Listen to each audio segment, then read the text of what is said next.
Noong taong 1914, isang English explorer na nagngangalang Ernest Shackleton ang nanguna sa isang napakahirap na ekspedisyon na tawirin ang isa sa pinakamalamig at pinakadelikadong lugar sa mundo, ang Antarctica. May 28 katao, 28 na katao na kasama si Ernest Shackleton, sakay ng barko na tinatawag na Endurance. Pero bago pa man sila makarating sa kanilang patutunguhan, naipit at na-stuck yung barko sa pagitan ng malalaking yelo hanggang tuluyan itong masira at lumubog. Doon sa lugar na yon, walang signal, walang rescue at wala silang daan para makabalik sa pinanggalingan nila. Para silang nakulong sa disyerto ng yelo kung saan walang pagkain, walang init at tila ba wala na ring pag-asa. Pero sa loob ng halos 2 taon, hindi sila sumuko. Nagbahagiinan sila ng pagkain, ng kanilang mga kakayahan, ng kanilang lakas at nakasumpong sila ng pag-asa dahil sila ay magkakasama. Kaya't ang naging greatest achievement ni Ernest Shackleton ay hindi ang marating at matawid ang Antarctica, kundi maiuwing buhay ang lahat ng kanyang mga kasama. Sa pamumuno ni Shackleton, ang 28 na katao ay nakauwi ng buhay. Isa sa mga kasama niyang nagsabi, and I quote, "Our survival was not because we were strong men. It was because we were together." At doon natin makikita ang isang napakagandang paalala na in the harshest places of life, mas malinaw na makikita ang biyaya na tayo ay may kasama. There is grace in companionship. Ito mismo yung nakita ni Solomon habang tinitignan niya yung mga tao sa ilalim ng araw na nakikipagkumpetensya, nag-iipon, nagpapagod, ay napansin niya marami sa kanila ay nag-iisa. At mula doon ay tinuro niya ang simple pero makapangyarihang katotohanan patungkol sa buhay na ang dalawa ay mas maigi kaysa isa. Pero ang tanong ay bakit? At ito yung tutunghayan natin sa tekstong babasahin natin ngayong umaga sa Ecclesiastes 4 verses 9 to 12. Samahan niyo akong tumayo at ating babasahin itong independent sermon na kinuha natin from the Old Testament, Ecclesiastes 4 verses 9 to 12. Ito ang banal na salita ng ating mabuting Diyos. Ang dalawa ay mas mabuti kaysa isa, sapagkat sila'y may mabuting gantimpala sa kanilang pagpapagod.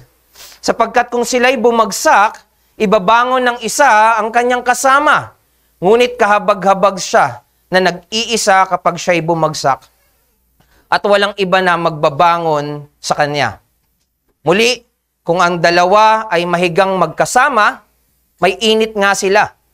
Ngunit paanong maiinitan ang nag-iisa? At bagaman ang isang tao ay maaaring magtagumpay laban sa iba, ang dalawa ay magtatagumpay laban sa isa. Ang panaling may 3 pisi ay hindi agad napapatid. Ito ang salita ng ating Diyos. Makakaupo na po ang lahat.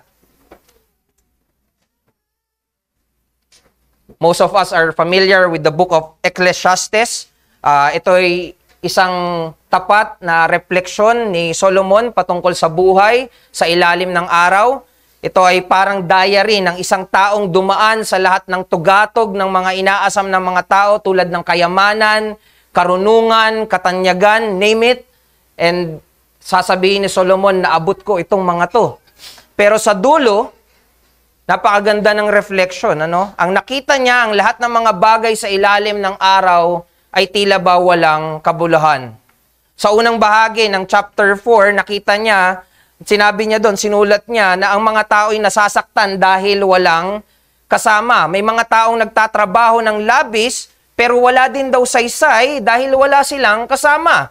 May mga tao na ang hinahabol ay tagumpay, pero pagdating sa dulo, sila'y mag-isa. Wala ring kabuluhan. At lahat ng iyon, kaya sabi ni Solomon doon ay vanity. Yan yung tema na madalas nating maririnig as we read Ecclesiastes, walang kabuluhan.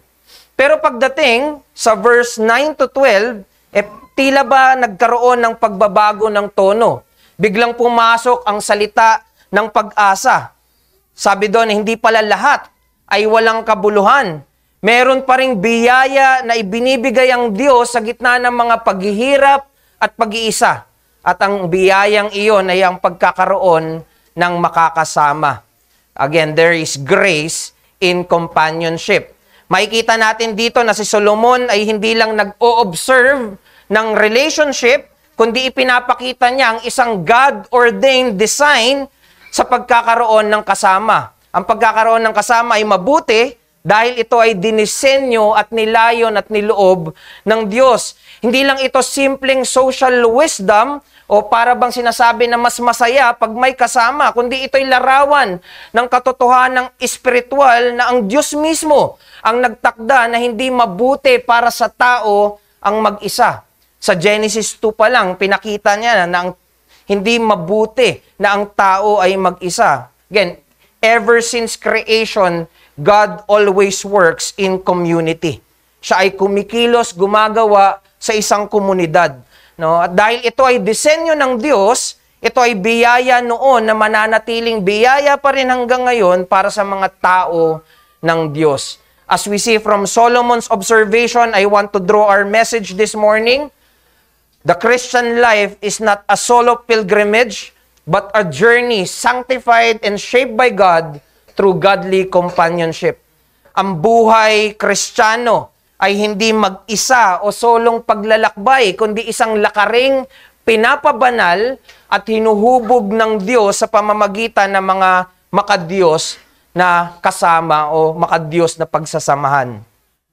Isipin mo si Solomon na isang hari, matalino at matagumpay, pero na-realize niya na kahit gaano ka katalino o gaano ka kayaman, kung mag-isa ka, wala rin yung saysay.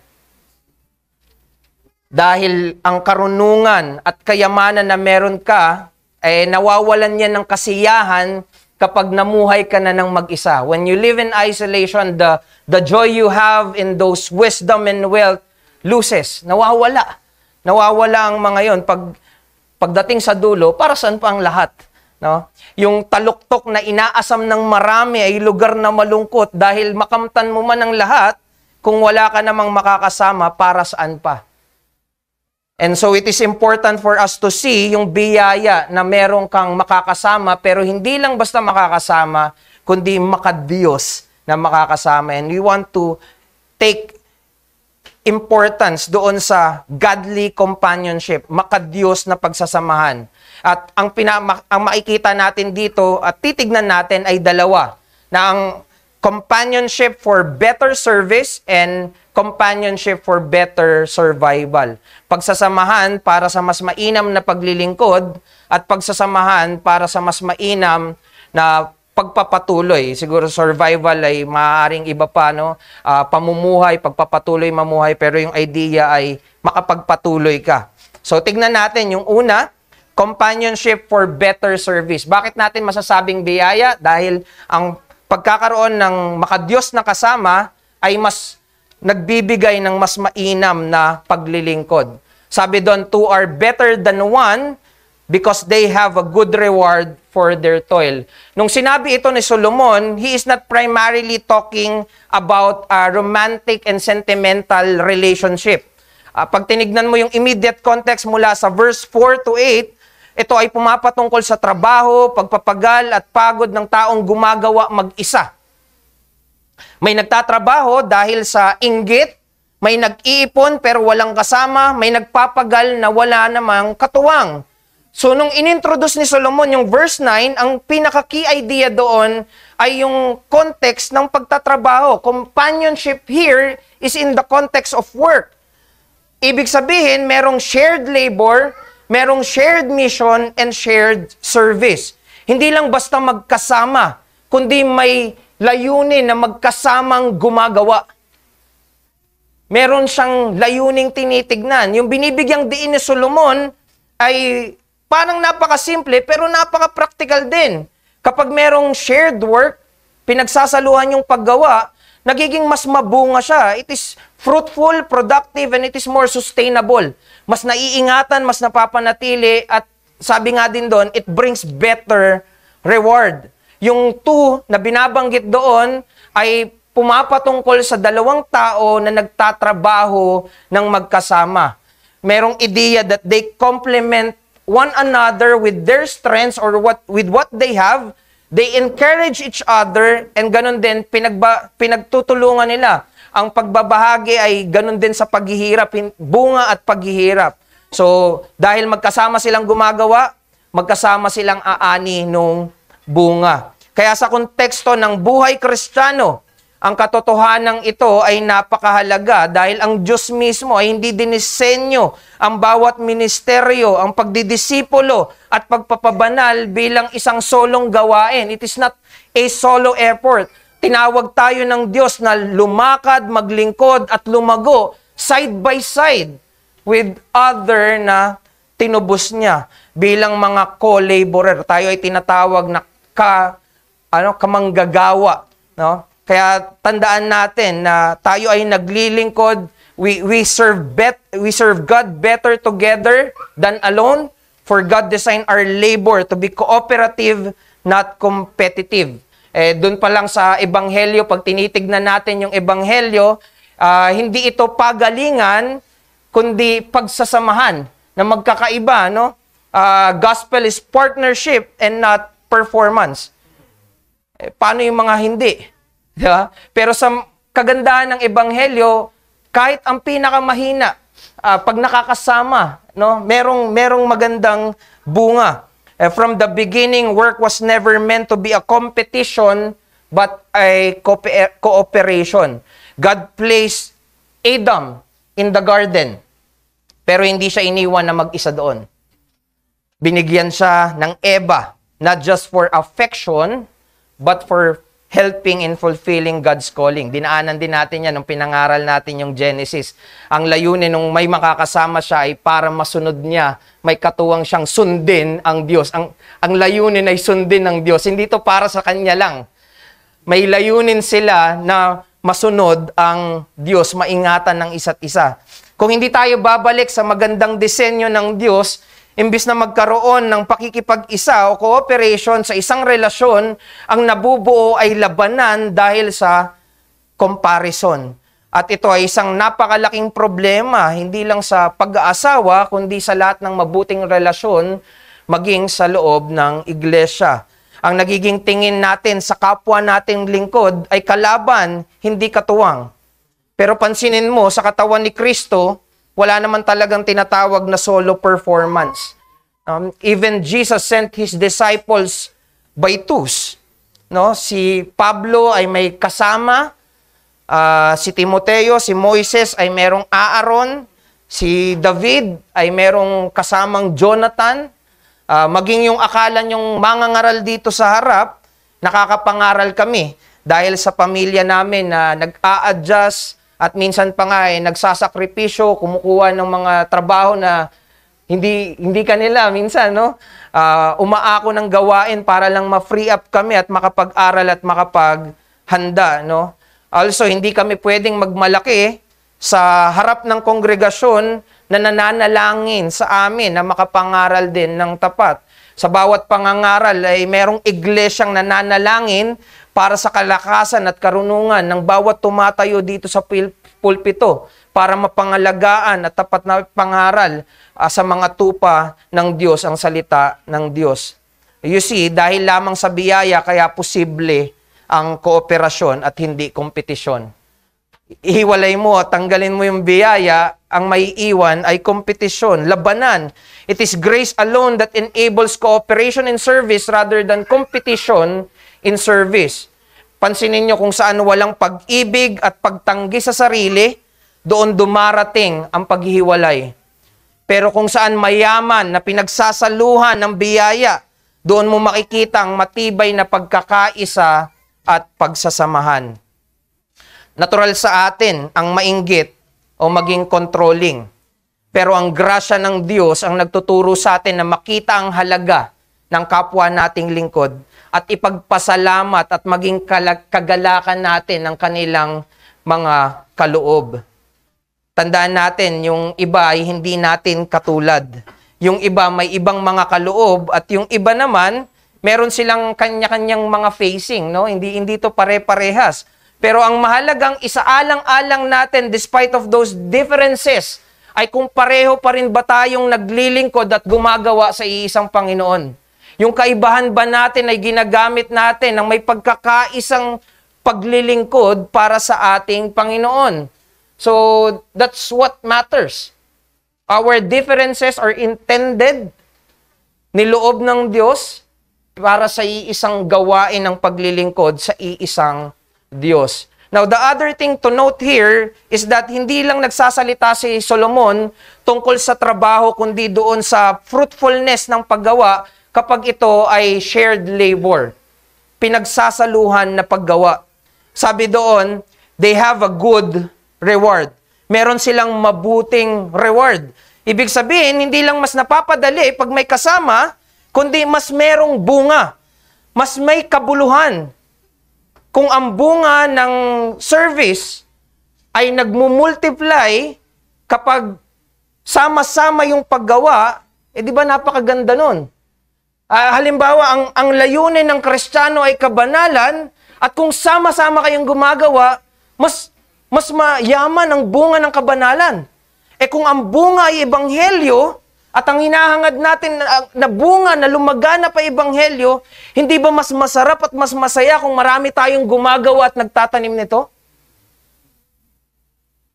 Kaya naman kung tayo ay hindi nilikha para sa solo ministry, kundi para sa shared ministry, ang mas magandang tanong pala sa mga sarili natin ay hindi ano yung magagawa ko, kundi kanino ako pwedeng makipagtulungan para sa paglaganap ng ebanghelyo, para sa pagpapatibay ng kabanalan, at para mas lalong makita ang pangangailangan ng mga makasalanan kay Kristo. Kanino ako makikipagtulungan?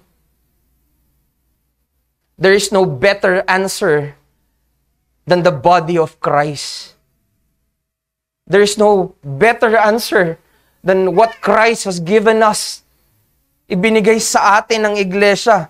Totoo naman na minsan mas mahirap may kasama dahil hindi may iwasan na may salungatan at may mga pagkakaiba ng estilo at paggawa. Pero sa totoo lang, dito sinusubok at pinapanday yung mga puso natin. Dito lumalabas kung para kanino ba talaga yung ginagawa nating paglilingkod. Ito ba ay para sa pangalan natin o ito ba ay para sa Kristong nagligtas sa atin? Kaya kung ang layunin natin ay totoong si Kristo, matututo tayong magbigay ng daan, makinig, magpasensya, kasi alam natin na hindi ito patungkol sa atin, kundi patungkol sa Kanya. Tandaan din natin, no? Yung biyaya ng ebanghelyo, ito lang din yung magtuturo sa atin upang magkaroon tayo ng kooperasyon sa mga taong kaiba natin. Dahil ito mismo ang uri ng paglilingkod na pinapakita sa atin ng ating Trinidad na Diyos sa Kanyang gawain ng pagliligtas. Isipin mo, ang Ama, ang nagtakda ng kalooban ng kaligtasan, at ang Anak, ang kusang loob na sumunod upang ganapin ang kalooban ng Ama hanggang kamatayan. At ang banal na Espiritu, ang nagbigay ng kapangyarihan kay Kristo sa Kanyang panlupang ministeryo.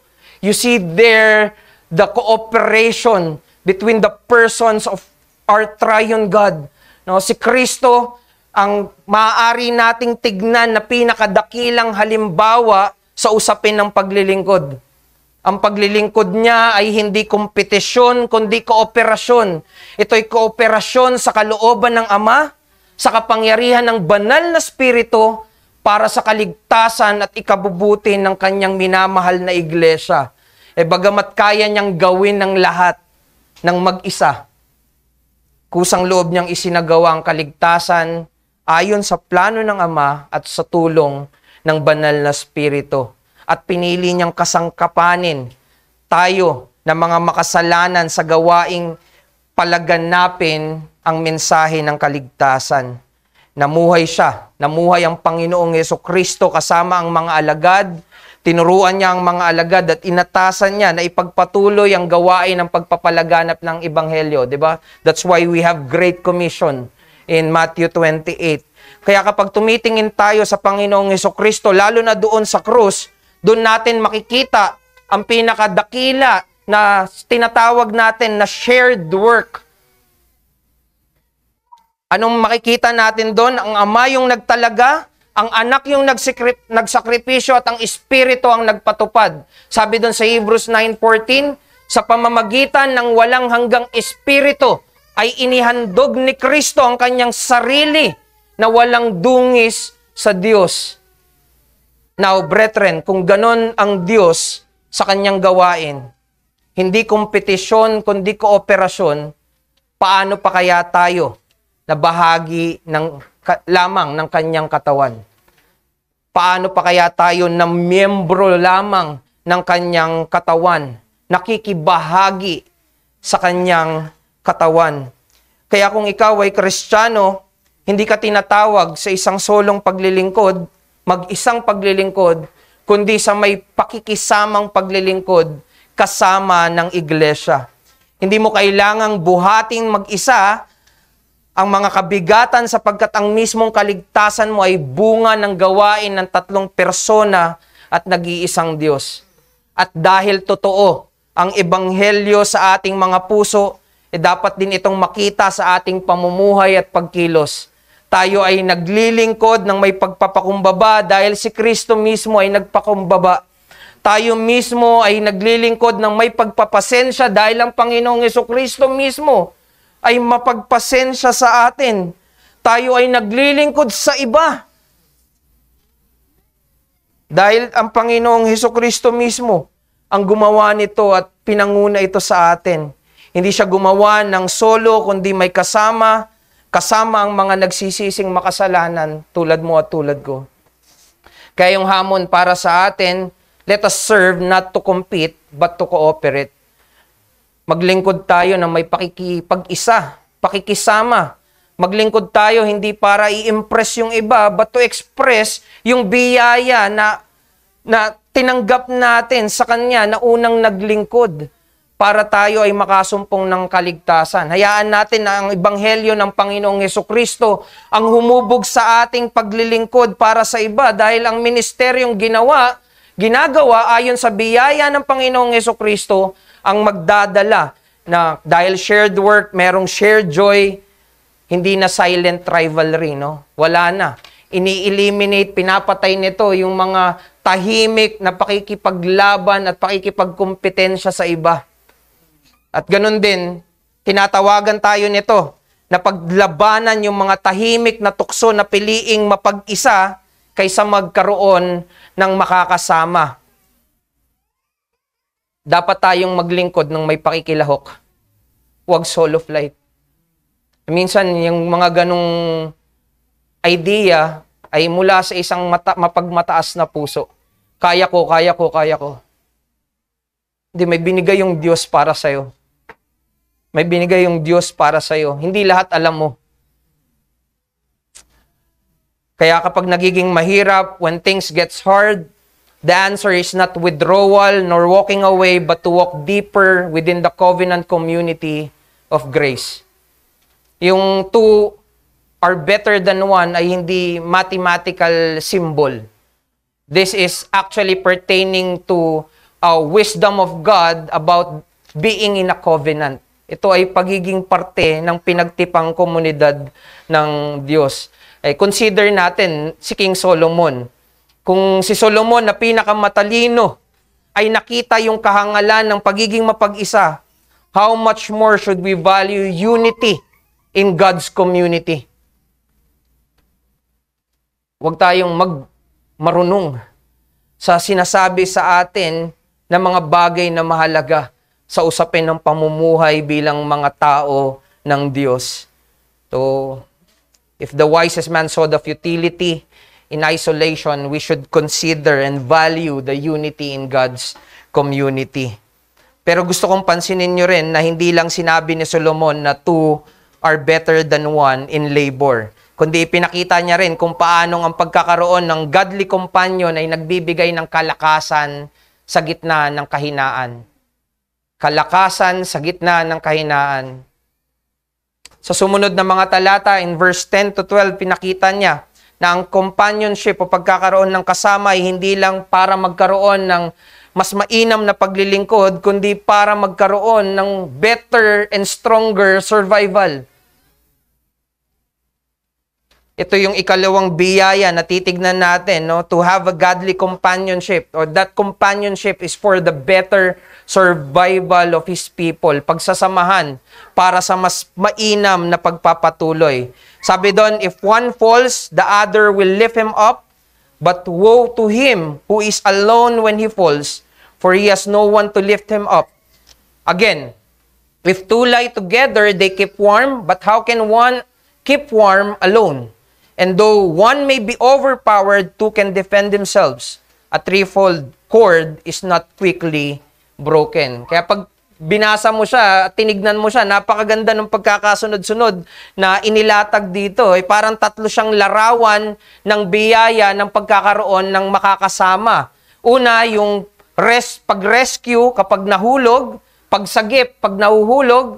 Pangalawa, yung pagbibigay ng init sa mga nanlalamig. At pangatlo, merong kang kalakasan, merong katagumpayan kahit paatakihin ka ng kalaban. May pagtatagumpay dun sa pag-atake ng kalaban. Tignan natin yung tatlong yon, no? Let's look at verse 10. Yung pagsagip sa mga nahuhulog. Sabi ni Solomon, if one falls, the other will lift him up. Kapag nahulog, merong mag-aangat sa kanya, may magtatayo sa kanya. Ang larawan dito ay larawan ng isang manlalakbay sa disyerto o kaya sa mga bundok. Na kapag nadulas, napakadelikado kapag wala siyang kasama. Dahil may mga times na hindi niya kayang tumayo mag-isa. At kapag hindi siya nakatayo mag-isa, ang ibig sabihin nun, kamatayan. Ganun din sa spiritual na pamumuhay. We all stumble in many ways. Kahit ang pinakamagaling, pinakamahusay na kilala mong Kristiyano ay maaaring matumba. We just recently heard yung isa sa mga hinahanga na personally ako, siya yung pinapakinggan ko na nagsisimula pa lang ako sa reformasyon at isang nakakalungkot na nahulog siya sa pagkakasala. Pero salamat sa Diyos dahil maging doon ay may pag-asa. But again, the reminder and warning for us, even the greatest may fall. Huwag tayo maging pakampante. Kaya ko, mahusay naman ako. Dito sinasabi, no? Binigay ng Diyos yung biyaya na meron kang makakasama na kapag nahulog ka may magtatayo sa'yo. Kung yung mga kaibigan na sandali lang natin makakasama ay pinapahalagahan mo, paano pa yung makakasama mo sa walang hanggan? Pahalagahan mo sila.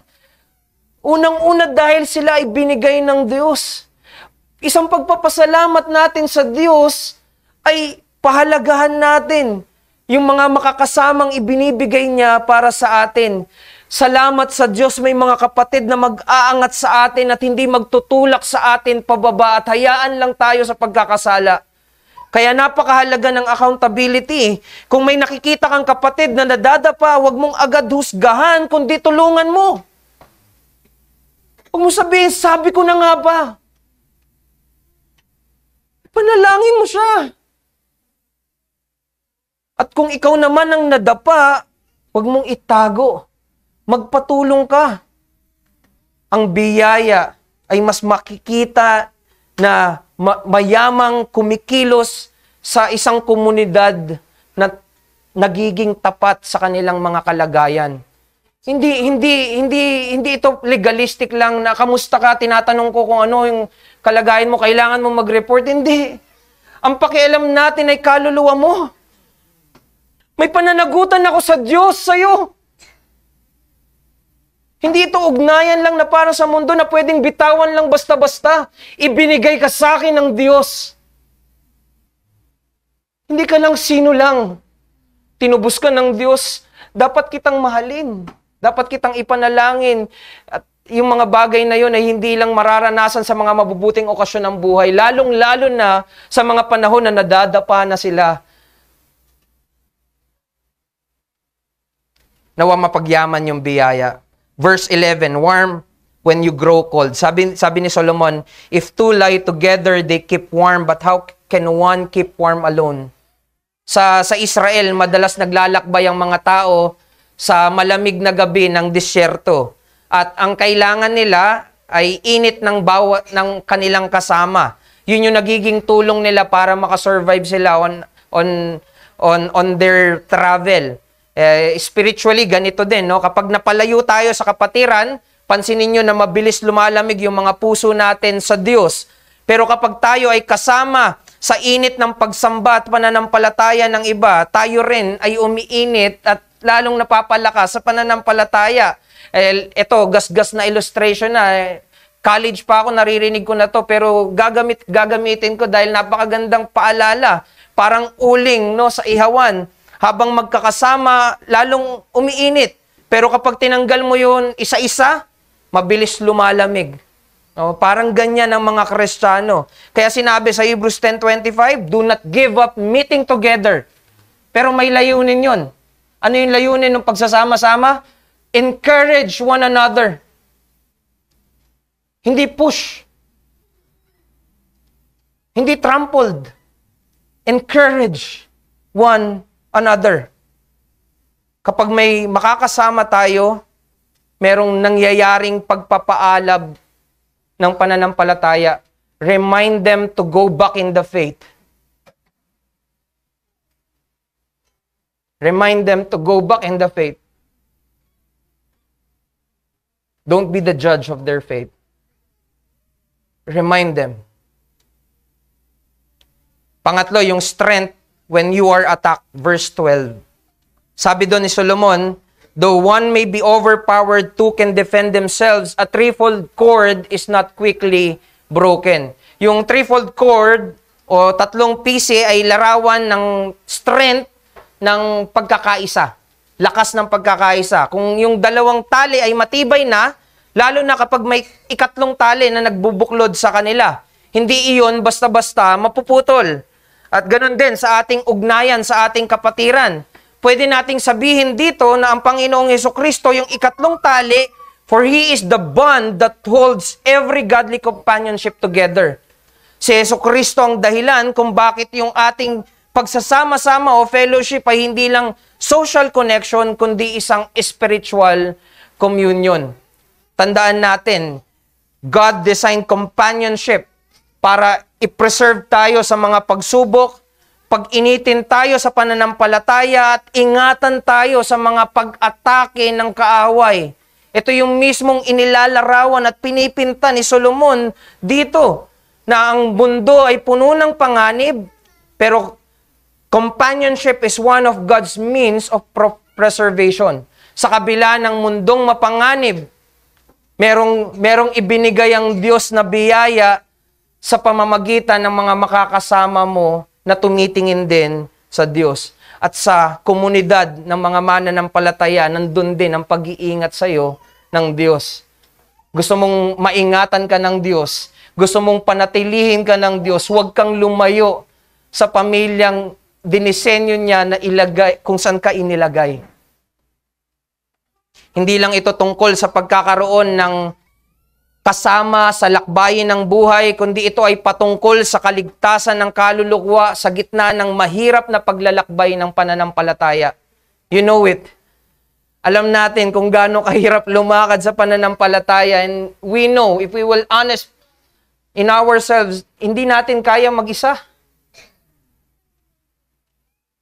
Pero tandaan natin na ang biyaya hindi lang nakikita nung tayo ay pinatawad bilang mga makasalanan. Ang biyaya ay nandun din kapag nakikita natin na tayo ay napapaligiran ng mga taong pinapabanal din ng Diyos, mga tao ng Diyos na nagpapaalala sa atin ng parehas na katotohanan, parehas na biyaya. Huwag kang lumayo kasama ng mga biyayang ibinigay sa iyo ng Diyos. Kapag ikaw ay napapagod, ang Diyos ay nagbigay ng kaibigan na siyang magtataas at mag-aangat sa iyo. Kapag ikaw ay nanlalamig sa pananampalataya o may mga tanong sa pananampalataya, binigyan niya tayo ng kapatiran para pag-initin ang ating mga nalalamigang mga puso. Kapag tayo ay inaatake ng sarili nating kasalanan o kasalanan ng mundo at maging kasinungalingan ng dyablo, meron tayong pamilya kung saan alam natin na makikipaglaban kasama natin. Mga pamilya na alam nating kasama nating luluhod sa ating Diyos. Hindi ka mag-isa. Nilagay ka ng Diyos sa isang pamilya. Sabi ni John Flavel, in our solitary hours, Satan is busiest. But when we walk with the saints, we walk under the protections of prayers. Pinapakita nito na yung companionship ay hindi lang emotional comfort but a spiritual preservation for us. Kaya hindi katakataka na kapag nag-iisa tayo, madali tayong madapa, manlamig, manghina at matalo. Madali tayong madala. Kaya sa mga panahon na may umaabot sa iyo upang itayo ka, tandaan mo na ito ay mahabaging kamay ng Panginoong Hesukristo na umaabot sa iyo sa pamamagitan ng kapwa mo Kristiyano. Isa sa mga nakita kong ilustrasyon ay yung katulad ng mga gansang lumilipad na naka-V formation. No? Natuklasan ng mga scientists na tuwing lumilipad yung mga gansa, yung nauunang gansa, nagbibigay pala yun ng tulong doon sa mga ibon na nasa likuran at dahil doon sa formation nila, mas nakakalipad sila ng mas malayo kumpara doon sa kung lilipad lang sila ng mag-isa. Sabi doon ay parang humigit kumulang 70% na mas malayo yung nalilipad nila pag sila ay magkakasama. At kapag napapagod na yung nauunang gansa na nasa unahan, may papalit agad na isa pang gansa para harapin yung hangin sa kanilang unahan. Ganyan yung larawan ng godly companionship. No? Nagpapalitan tayo sa pagdadala ng pasanin ng isa't isa upang makarating ang buong katawan ni Kristo sa patutunguhan nito. May pagkakaisa. Kaya kapag ang iglesia ay may pagkakaisa, mas malayo ang mararating, mas matatag, mas matibay sa anumang mga pagsubok na kinakaharap dahil ang Espiritu ng Diyos ay kumikilo sa gitna ng kapatiran dahil sa meron tayong makadiyos na samahan. Kaya naman ang hamon para sa atin, let your companionship reflects Christ's companionship. One that restores the fallen, rekindles the cold, and endures every trial. Yung binabanggit natin kanina, bago maging totoo sa kapatiran yon, totoo yon dahil si Kristo mismo yung una. Siya yung kaibigan na nagtataas sa atin. Siya yung nagbibigay ng init sa ating pananampalataya. Siya yung nagiging sanggalang laban sa ating mga kaaway, lalo na sa atin ang mga makasalanan, ang sarili nating kasalanan. Si Kristo ang ating sanggalang. Kaya hindi sapat na merong kaibigan ka lang sa loob ng iglesia. Ang kailangan mo ay kapatiran na tutulong sa iyo sa lakarin ng kabanalan. Ang tunay na kaibigan sa pananampalataya ay hindi ka lang dadamayan at sasamahan sa panahon ng kasiyahan, kundi handa kang samahan, handa kang abutin, handa kang ibangon, handa kang pag-initin, handa kang ibalik sa tunay na nagbibigay ng init. Handang makibaka sa iyo at paalalahanan na walang tagumpay sa anumang laban hiwalay kay Kristo. Wala. Kahit gaano kagaling, walang Kristo, walang tagumpay.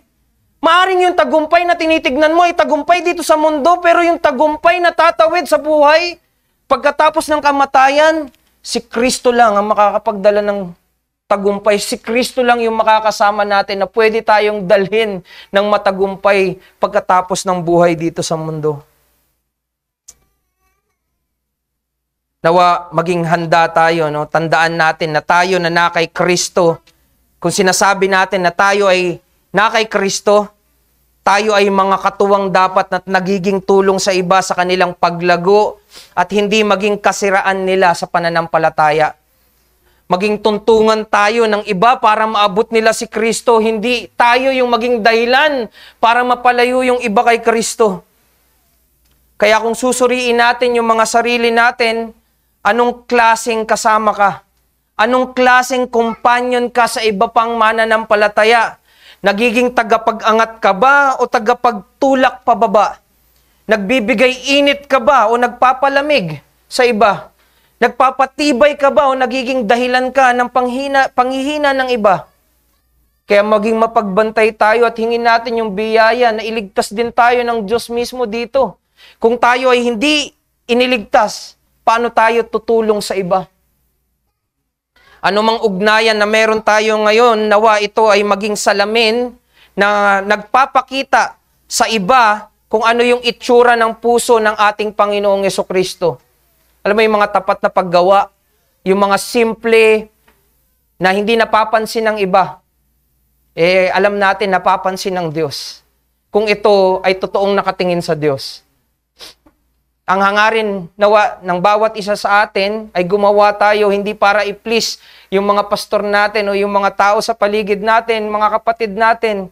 Maaring maganda yon, pero ang una, dahilan kung bakit natin to ginagawa ay dahil hangad natin na si Kristo ang maitaas. Si Kristo yung isalamin. When we are created in the image of God, ngayon tayo ay ligtas, we should reflect the image of Christ. Kapag nakita yung buhay natin, ang makikita sa buhay natin ay ang Panginoong Jesucristo. Ang biyaya na nagligtas sa atin ng Panginoong Jesucristo. Christ is the companion whom we need the most. Si Kristo ang pinakakailangan natin. Kaya isipin natin, ito rin ang pinakakailangan ng kapatiran natin. Ng mga kasama natin.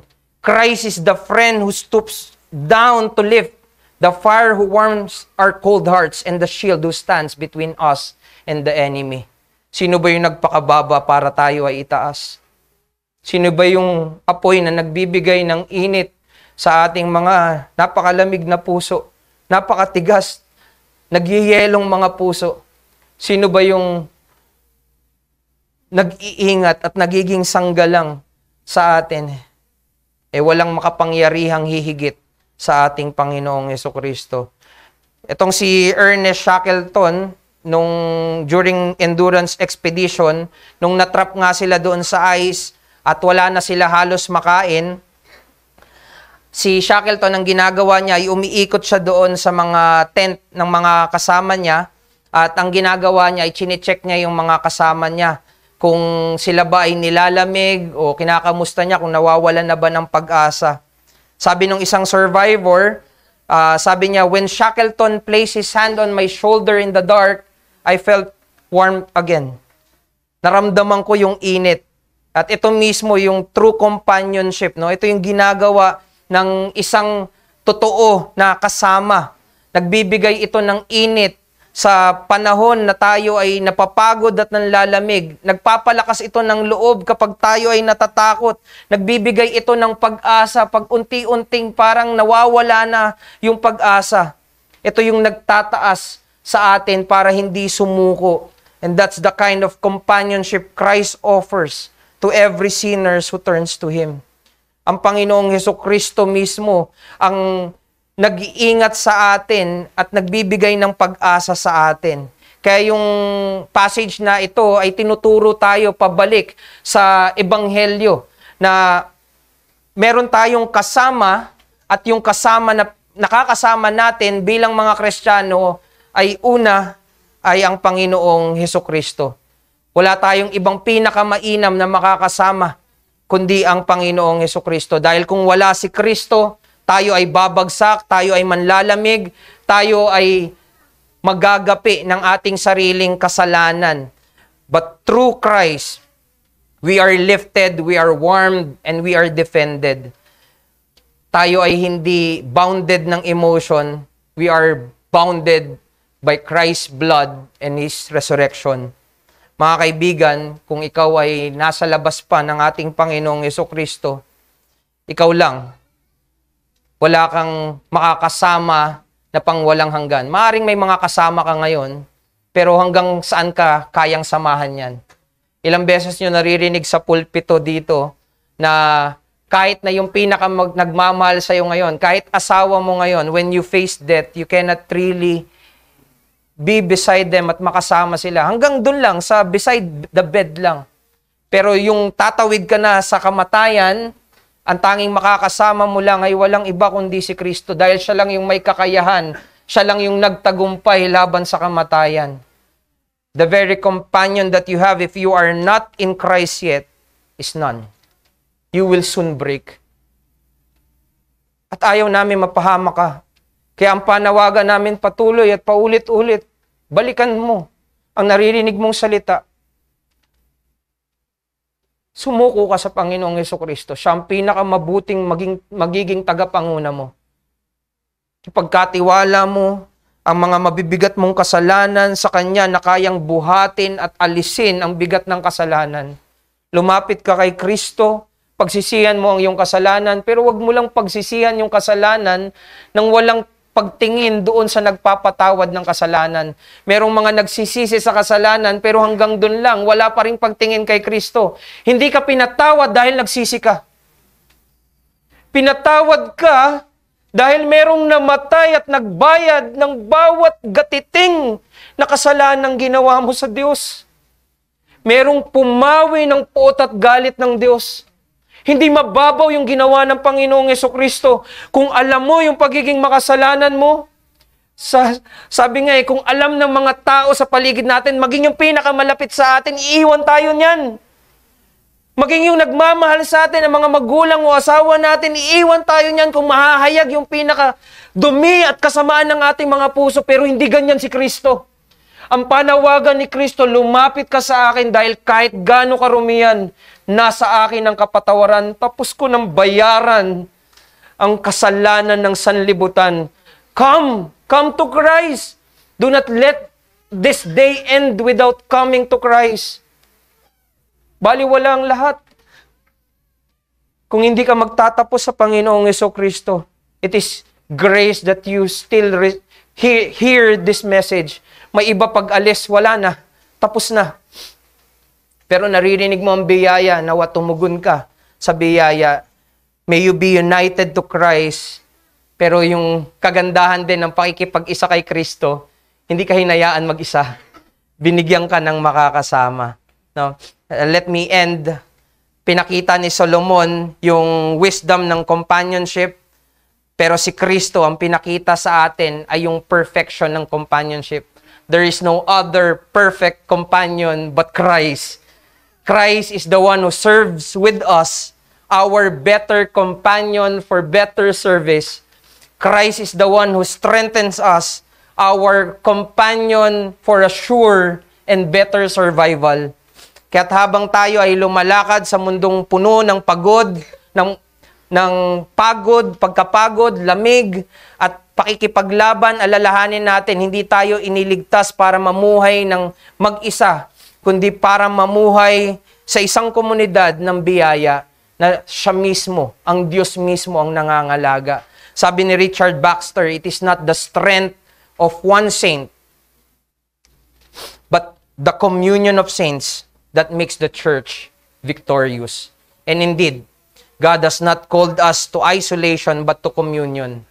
Hindi lakas ng iisang mananampalataya ang magpapatatag sa iglesia, kundi ang pagkakaisa ng mga banal sa ilalim ng biyaya ng ating Panginoong Jesucristo. Si Kristo ang lakas at dahilan ng pagsasama-sama natin sa loob ng iglesia. Nawa yun yung hindi mawala. May we serve better together, survive stronger together, and above all, may we rest our hearts in Christ, our ever faithful companion, until that day when faith becomes sight, and the whole family of God stands complete sa kanyang kaluwalhatian. So as we leave this place, sa ating pag-alis sa lugar na ito, may we walk not as a solitary pilgrims, but as fellow travelers, bound together by grace. Tayo ay manalangin. Panginoon naming Diyos, kami po ay nagpapasalamat sa katotohanan na hindi mo kami iniwan upang maglakad mag-isa. Salamat sa biyaya ng pagiging bahagi ng inyong pamilya at kasama na iyong binigay. Kami ay tatayo, kami ay magpapainit sa isa't isa, kami ay makikipaglaban, hindi mag-isa kundi may kasama. Papasalamat kami, O Diyos, dahil ibinigay mo sa amin ang aming Panginoong Jesucristo sa panahon na napakadami naming pagdududa. Kung nagagawa namin yan sa kapwa naming Kristiyano, nawa hindi kami magkasala at gawin namin yan sa Panginoong Jesucristo. Huwag naming pagdudahan yung pagsama ninyo, O Diyos, sa amin. Dahil kailanman hindi ka nagsinungaling. Nung sinabi mo na you will be with us, you will indeed be with us. Dalangin namin, Panginoon, na kami ay sama-sama na maglingkod dahil hindi aimless, meron kaming layunin sa aming pagsasama-sama. At nawa makita sa pagsasama-sama namin ay walang iba kundi ang Panginoong Jesucristo. Huwag nyo kaming hayaan na maglakad mag-isa, kundi maging kagalakan namin ang paglalakad ng magkakasama.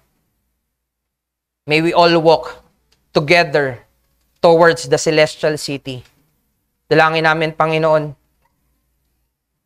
na masumpungan kaming tapat, na iniingatan yung bawat isa at minamahal yung bawat isa para sa kaluwalhatian ng iyong dakilang pangalan. Pinupuri ka namin, O Diyos, pinasasalamatan. Ito ang aming dalangin sa pangalan ni Kristo. Amen.